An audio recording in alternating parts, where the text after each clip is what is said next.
Exercice 2.6. On vous dit que vous avez une économie avec deux biens.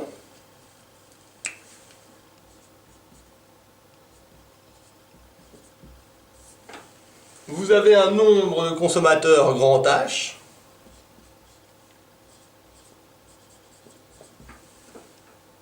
Vous avez un nombre M de firmes.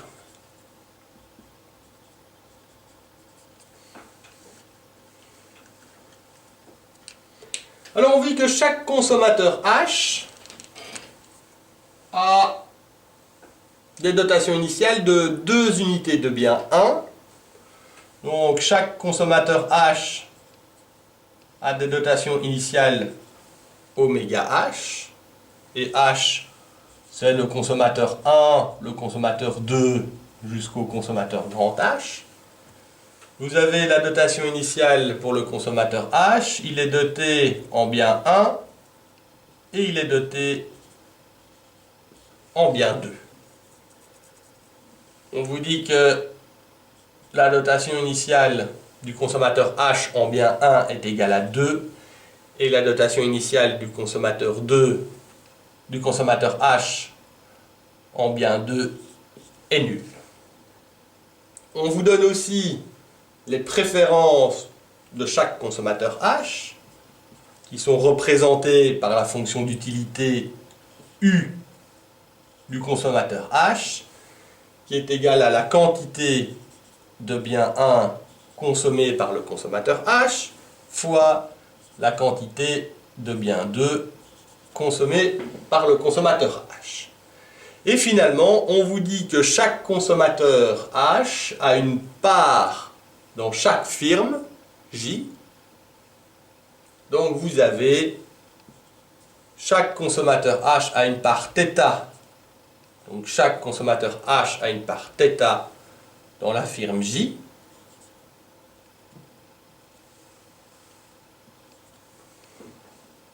Et cette part, elle est égale à 1 sur H. Ok, donc les consommateurs ont les mêmes préférences, ils ont les mêmes dotations initiales et ils ont chacun la même part dans chaque firme J. Et il y a M firmes, donc J c'est la première, la deuxième ou la Mienne firme. Si vous prenez cette part, vous voyez que les consommateurs dans leur ensemble possèdent les firmes en entier. Okay, donc vous avez les consommateurs qui possèdent les firmes. Du côté de la firme, on vous dit que chaque firme a une technologie qui est caractérisée par une fonction de production et on vous donne cette fonction de production. On vous dit que la production de bien 2, Y de J, la production de bien 2 pour chaque firme J, est égale à moins Y1J exposant 1 demi. Alors, qu'est-ce que vous avez ici? Un petit mot sur la fonction de production. Vous avez les consommateurs qui ont des dotations initiales en bien 1 et qui n'ont pas de dotation initiale en bien 2. Donc, la firme va utiliser le bien 1 comme input pour produire du bien 2. Alors, dans cet exercice, première chose qu'on vous demande, c'est de calculer le choix de la firme. Okay, la firme maximise son profit et on vous demande de trouver pour chaque firme J, Y1J et Y2J. Et on a vu que la firme allait produire du bien 2 avec du bien 1. Donc il va y avoir une offre négative de bien 1 ou une demande de la firme de bien 1 et une offre de la firme de bien 2. Ensuite, on vous demande de calculer la demande de chaque consommateur. Donc on vous demande de trouver X1H, X2H pour tous les consommateurs H. Comme ils sont identiques, on l'a vu ici, eh bien vous aurez les demandes qui sont les mêmes pour chaque consommateur. Et finalement, on vous demande de trouver le prix d'équilibre, disons P1 sur P2, tel que l'offre est égale à la demande. Alors l'offre provient des firmes et la demande provient des consommateurs. Alors jusque-là, l'offre dans les autres exercices était déterminée par les dotations initiales. Ici, on a la firme qui va offrir des quantités de bien 1 ou de bien 2. On commence par le choix de la firme.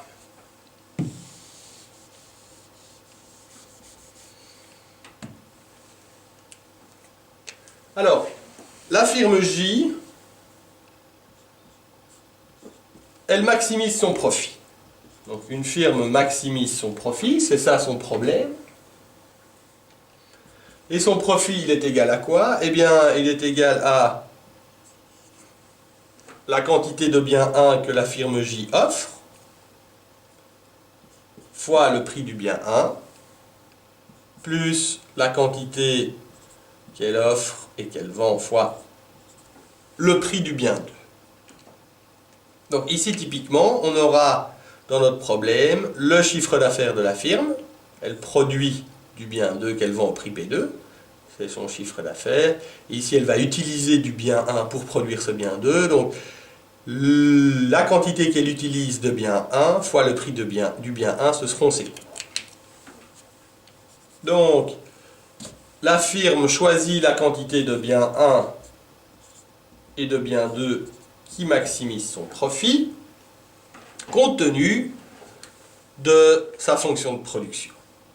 Donc, sous contrainte de la fonction de production, vous avez y2j est égal à y1j négatif exposant 1/2. Alors vous avez une maximisation sous contrainte. Vous pouvez utiliser la méthode de Lagrange ou la substitution. Ici à nouveau on va utiliser la substitution. Donc vous maximisez le profit de la firme J.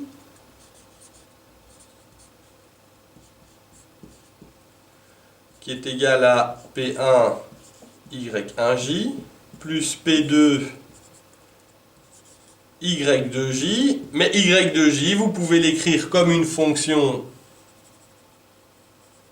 de Y1J. Donc vous avez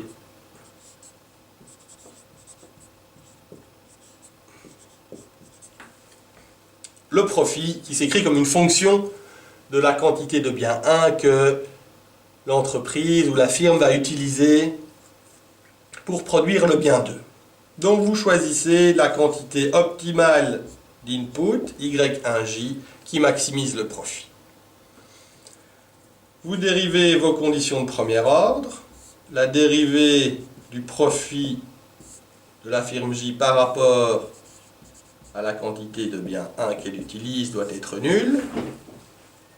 Vous dérivez ceci par rapport à Y1J, ça vous donne P1, plus la deuxième partie, vous avez P2 fois 1/2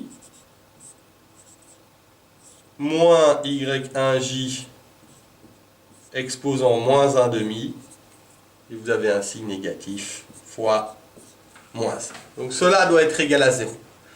Vous voulez trouver l'offre de bien 1 par la firme, ou plutôt ici sa demande, vu qu'elle l'utilisera comme input. Donc vous voulez isoler Y1J. Vous avez une équation à une inconnue, et vous voulez sortir Y1J. Vous pouvez réécrire ça en disant P1 est égal à, vous passez ce terme aussi de ce côté-là de l'équation, P2 sur 2 fois moins Y1J exposant moins 1/2. Vous réécrivez ça en disant moins Y1J exposant 1/2 est égal à P2 sur 2P1. Ok. Ici, vous faites passer ce terme-ci de ce côté-là et vous faites passer les P1 de ce côté-ci. Vous élevez au carré. et vous trouvez Y1J négatif, vous mettez le signe négatif de l'autre côté, est égal à P2 sur 2P1 que vous élevez au carré. Ok, donc vous élevez des deux côtés de l'équation au carré. Donc vous avez la demande en bien 1 de la firme, si vous voulez. Ok, donc c'est l'offre ici. Hein.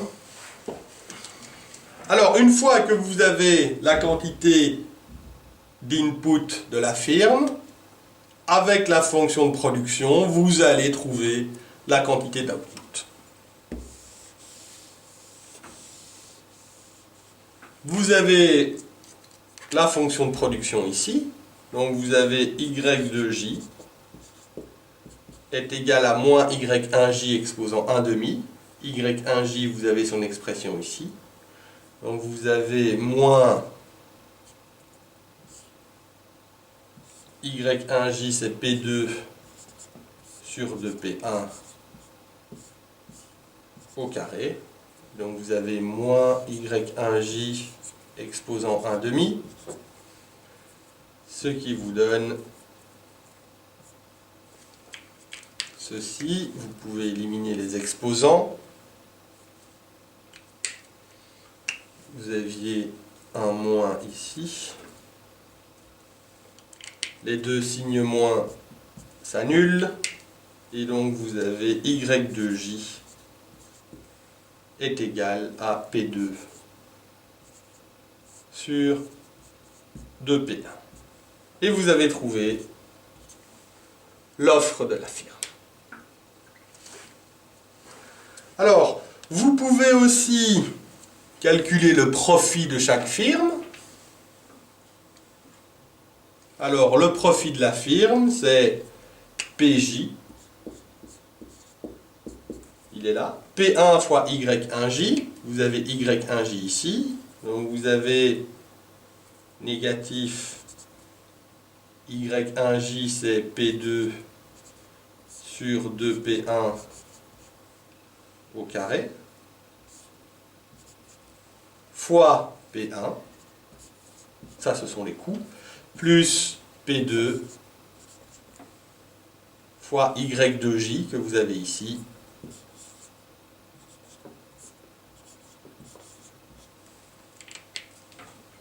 P2 sur 2P1.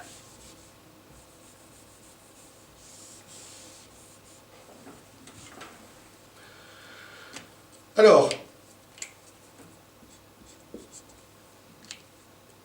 ici vous avez du P2 au carré,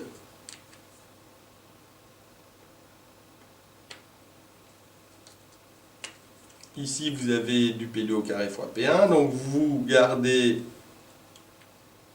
moins P2 au carré sur 2P1 au carré, et vous avez au numérateur P1, donc sur 2P1, plus P2, ici c'est 4P1, P2 au carré sur 2P1. Donc vous avez le profit de chaque firme J qui est égal à P2 au carré sur 4P1. Et voilà pour la première partie de l'exercice. Deuxième partie de cet exercice 2.6, on vous demande de trouver la demande de chaque consommateur H. Donc, deuxième chose qu'on vous demande, on vous demande de trouver X1H, la demande de bien 1 du consommateur H, et X2H, la demande en bien 2 du consommateur H. Alors pour trouver la demande, vous savez que vous avez le consommateur qui maximise son utilité. Donc le consommateur maximise son utilité, le consommateur H maximise l'utilité H, qui est égal à X1H fois X2H. Et donc le consommateur choisit la quantité de bien 1 et la quantité de bien 2 qui maximise son utilité. Alors, sous contrainte de budget, alors ici, le revenu du consommateur H, il est déterminé d'une part par ses dotations initiales et par les parts qu'il a dans sa firme. Première chose, les dotations initiales. D'un côté, le revenu. Dotation initiale en bien 1, sa valeur c'est P1 oméga 1H, plus dotation initiale en bien 2, dont la valeur est P2 oméga 2H. Donc ici, vous avez la valeur des dotations initiales. Et en plus de cela, le consommateur a une part, pi h, des profits globaux dans l'économie. Donc voilà son revenu. Et vous savez que dans ce genre de problème, le revenu doit être égal aux dépenses. Le consommateur consomme x1h unité de bien 1, donc ses dépenses en bien 1 ce sont P1h fois x1h, plus x2h unité de bien 2, donc ses dépenses en bien 2, c'est bien P2 fois x2h. Alors, vous avez la contrainte de budget,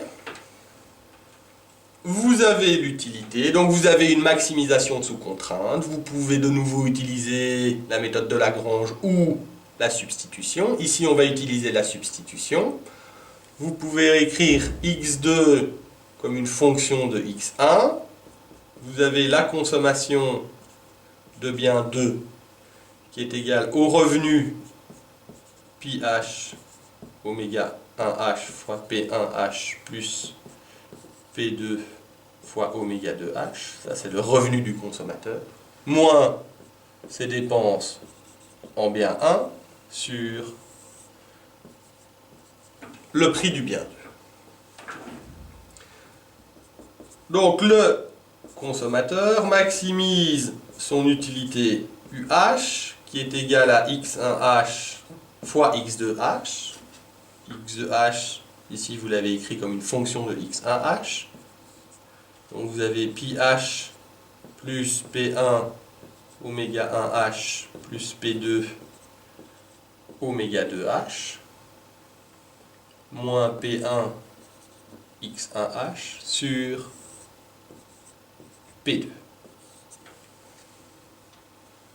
Et maintenant vous choisissez la quantité optimale de bien 1. Une fois que vous aurez cette demande de bien 1, la demande de bien 2, elle sera donnée par le budget qu'il reste après les dépenses en bien 1. Vous avez des conditions de premier ordre. La dérivée de l'utilité par rapport à la consommation de bien 1 est nulle. Alors, première chose, vous avez x1h qui multiplie cette partie-ci de la parenthèse. Vous dérivez par rapport à x1h, ça vous donne pi h plus P1 oméga 1h plus P2 oméga 2h sur P2. Et vous avez ceci qui multiplie la deuxième partie de la parenthèse. Donc là, il vous reste moins P1 sur P2 fois x1h au carré. Donc vous avez moins P1 sur P2 fois 2 x1h. Vous isolez les x1h et vous voyez que vous pouvez simplifier P2 pour un prix non nul. Vous avez x1h, vous faites passer ça de l'autre côté et vous divisez par 2 des deux côtés, est égal à pi h plus P1 oméga 1h plus P2 oméga 2h sur 2P1. Et donc vous avez la demande de bien 1 du consommateur H. c'est bien ce qu'on vous demandait. En partie, la deuxième partie, c'est la demande de bien 2 du consommateur H. Alors, il vous suffit de reprendre la contrainte de budget, qui est ici. Vous réinjectez la valeur de x1h dans cette contrainte de budget et vous trouvez x de h. Alors, vous avez x de h qui est égal à pi h plus P1 oméga 1H plus P2 oméga 2H moins P1 fois pi h, ici c'est x1h, donc pi h plus P1 oméga 1H plus P2 oméga 2H sur 2P1 et le tout sur P2. Alors vous pouvez éliminer ces deux termes. Vous avez le revenu ici, le revenu divisé par 2 ici, sur P2, donc vous trouvez x de h est égal à votre revenu, pi h plus P1 oméga 1h plus P2 oméga 2h, divisé par 2P2. Et vous avez votre demande pour le bien 2 qui est ici, c'est ce que vous cherchez. Voilà pour la deuxième partie de l'exercice. Il reste encore à définir ce pi h.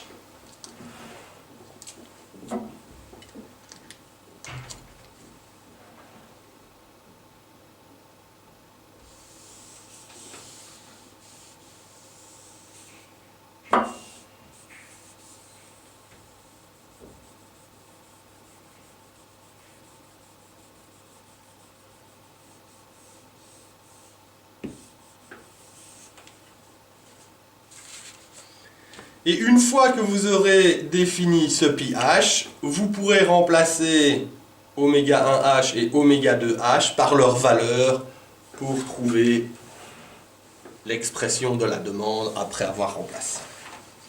Alors, concernant pi h, c'est le profit du consommateur H. Alors, on vous a dit que chaque consommateur H a une part 1 sur H dans chaque firme. Donc, vous avez chaque consommateur qui a une part 1 sur H du profit de chaque firme. Donc, pour chaque firme J, vous tirez un profit 1 sur H de ce profit. Or, il y a M firmes, donc le profit total que vous percevez, c'est 1 sur H du profit de chaque firme J. Donc c'est 1 sur H fois la somme de J est égale à 1 à M de pi J. Ok, donc vous avez une part dans chaque entreprise. Toutes les entreprises sont les mêmes. Donc vous pouvez réécrire ça en disant que le profit H, c'est M sur H fois le profit de chaque firme J. Et vous avez trouvé le profit de chaque firme J dans la première sous-question. Vous avez le profit de chaque firme J qui était égal à P2 au carré sur 4P1. Donc vous avez pi h qui est égal à M sur grand H fois P2 au carré sur 4P1. Alors vous pouvez réécrire ceci compte tenu du fait de pi h et du fait que vous avez oméga 1h qui est égal à 2 et oméga 2h qui est égal à 0.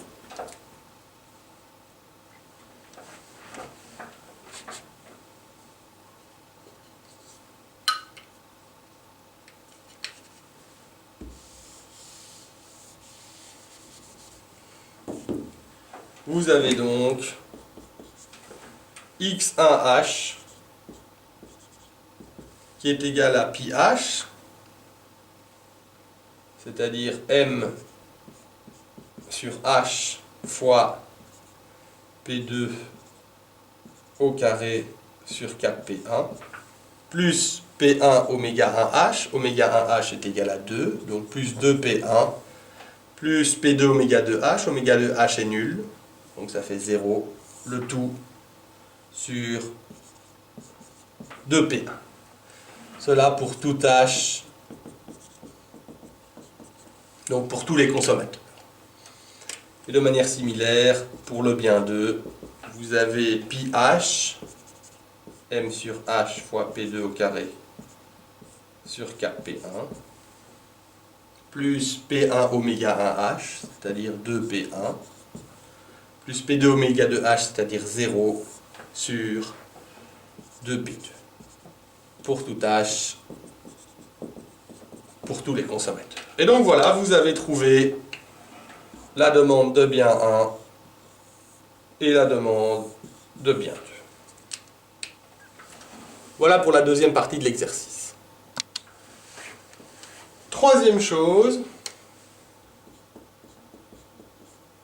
on vous demande de trouver l'équilibre, donc vous devez trouver le rapport des prix, disons P2 sur P1, ou P1 sur P2, c'est comme vous voulez, tel que offre égale demande. Alors,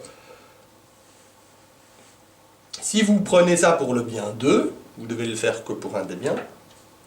Pour le bien 2, offre égale demande, ça veut dire que la somme des demandes individuelles, vous avez H consommateur, donc la somme des demandes de chacun pour le bien 2 doit être égale à l'offre globale de bien 2. Et l'offre provient des firmes, l'offre globale c'est la somme des offres de chaque firme. Voilà ce que vous devez trouver. Alors, on a déjà l'expression de x de h et on a déjà l'expression de y de j. Alors,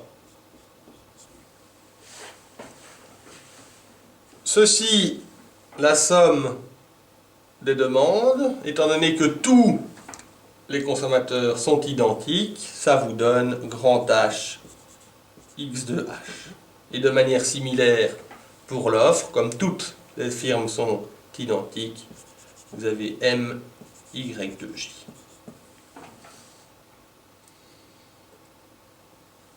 X de h, vous savez que c'est 2P1 plus pi h sur 2P2, où pi h, on vient de le calculer à l'instant, c'est m sur h, P2 au carré sur 4P1. Et donc ceci, c'est égal à m y de j, où y de j c'est P2 sur 2P1. Donc vous devez trouver le ratio de prix P1 sur P2 ou ici P2 sur P1. Donc vous avez H fois 2P1 plus pi H. Pi H c'est M sur H fois P2 au carré sur 4P1. Le tout sur 2P2 doit être égal à M P2 sur 2P1. Alors vous allez distribuer pour commencer.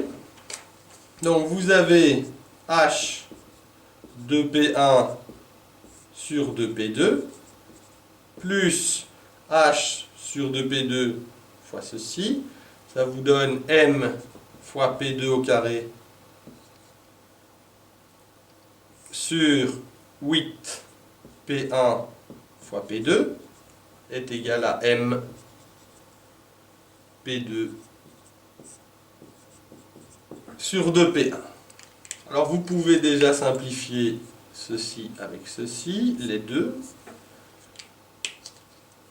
Ici vous avez du P1 sur P2, là vous avez du P2 sur P1, et là vous avez du P2 sur P1. Donc ce qu'on va faire, on va ramener les P2 sur P1 du même côté et laisser le P1 sur P2 du côté gauche. Donc vous avez H P1 sur P2 est égal à M P2